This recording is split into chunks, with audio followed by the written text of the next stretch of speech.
Hello and welcome to IABM TV. Today I'm joined by John Hickey, Senior Director of KVM and R&D at BlackBox. John, welcome to IABM TV. Hello, it's very good to be here. So, John, what's the latest developments in KVM technology from BlackBox? I suppose over the last 6 months in particular, we put a lot of focus on two particular aspects. One is adding reliability and redundancy into our product set. So we've actually introduced just recently what we call our Emerald PE version that supports dual NIC connections for redundancy purposes. But we've also actually put a lot of focus on integrating KVM into the standard IT infrastructure. So that includes integrating with the standard IT infrastructure people use like Active Directory, SNMP, syslog, the various kind of components that people use that want to manage their infrastructure in a standard way. Because we see very much KVM as moving away from being, very much say 5 years ago, being very isolated on its own to now being part of the standard infrastructure that broadcast media providers actually use a lot, right across their whole business from graphics production to outside broadcast. So we want to be part of the way they standardly manage their business rather than having to have something unique that you manage in a different way.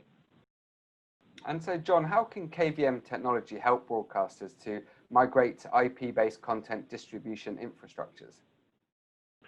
So very much our focus has been for the last 3 years is really driving into KVM over IP. We've obviously had products for a lot longer than that, but with the introduction of our Emerald platform, we saw very much the market moving to IP-based technology, moving away from your traditional, more matrix-based products. Now that's more of a legacy approach to the way to build KVM infrastructure and doing things over IP because, number one, everybody's moving to IP in terms of whether it's empty video or things like that. But also it gives you the flexibility to scale outside your building, but scale across your campus and across, geographies. So what we've been doing with our technology is enabling customers to span increase the span of control of the use of the KVM. So they may be sitting in New York and being able to operate equipment in Cincinnati so that people can basically have one night shift running 3 different radio stations or something like that. So that actually has really helped us as we've kind of moved into the last couple of months where people have been, rapidly trying to empty out their buildings and do things from home and remote.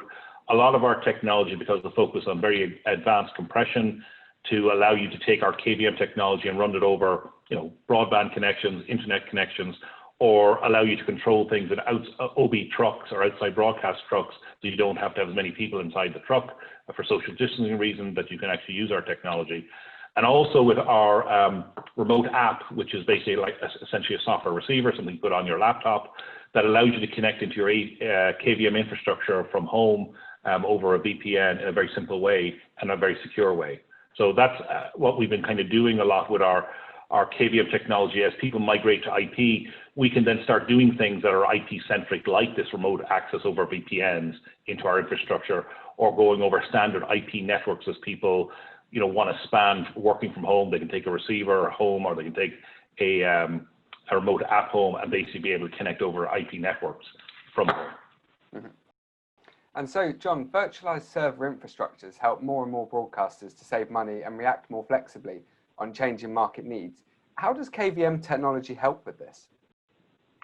So what we've done from day one in our Emerald product family, we've actually designed the product to support both connections to physical machines, like physical servers in traditional KVM sense, as well as to virtual machines.